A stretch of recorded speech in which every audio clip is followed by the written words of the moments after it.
सर्वात महत्वाकांक्षी योजना मुख्यमंत्री माझी लाडकी बहीण योजना ज्या वेळेला आपण राबवली त्यावेळेला खरं तर सरकारकडे पर्याय होता की वेगवेगळ्या विविध खात्यांच्या माध्यमातून ती राबवता आली असती. पण आज एक महिला मंत्री म्हणून किंवा तरुण मंत्री म्हणून महायुतीच्या सरकारमध्ये सन्मान्य मुख्यमंत्री देवेंद्रजी फडणवीस साहेब असतील, उपमुख्यमंत्री एकनाथजी शिंदे साहेब असतील, उपमुख्यमंत्री अजितदादा असतील, त्यावेळेला आपणही त्या ठिकाणी एक वरिष्ठ मंत्री म्हणून मला मार्गदर्शन करण्यासाठी होतात. इतरही मंत्रिमंडळातील सहकारी होते. कधीही असं भासवून दिलं नाही की ही तरुण किंवा एक महिला मंत्री आहे म्हणून 2.5 कोटीपेक्षा जास्त लाभार्थी असणारी ही योजना हिच्याकडून राबवली जाईल का नाही अशी शंका कधी मनामध्ये आली नाही. आणि म्हणूनच तो आत्मविश्वास किंवा खऱ्या अर्थानं महिला म्हणून एक लोकप्रतिनिधी म्हणून सक्षमपणे आपण काम करू शकतो हा एक विश्वास त्या निमित्ताने जाणवला. आणि म्हणूनच मी महायुतीच्या सरकारचे सुद्धा या निमित्ताने मनापासूनचे आभार मानेन आणि त्यांचे अभिनंदन करेन. मुख्यमंत्री माझी लाडकी बहीण ही योजना राबवत असताना सर्वप्रथम तर अनेक आव्हानं होती.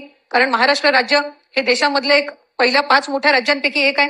त्यामुळे त्याची संपूर्ण प्रक्रिया पारदर्शकपणे राबवत असताना गरजू महिलांपर्यंत आणि 2.5 लाखापेक्षा कमी उत्पन्न असणाऱ्या महिलांपर्यंत ही योजना आपण पोहोचवावी आणि 21 ते 65 या वयोगटातील महिलांपर्यंत आपण ही योजना प्रामाणिकरित्या पोहोचवावी या दृष्टिकोनातून जुलै महिन्यापासून त्याची प्रक्रिया सुरू केली. आणि आज मला आनंद आणि अभिमान आहे की जागतिक महिला दिनाच्या पार्श्वभूमीवर उद्या आजपासूनच आपण फेब्रुवारी महिन्याचा आणि मार्च महिन्याचा एकत्रितपणाने लाभ जवळपास 2,52,00,000 पेक्षा अधिक महिलांपर्यंत आज पोहोचवत आहोत. याचा एक विशेष आनंद आणि अभिमान मला निश्चितपणाने आहे.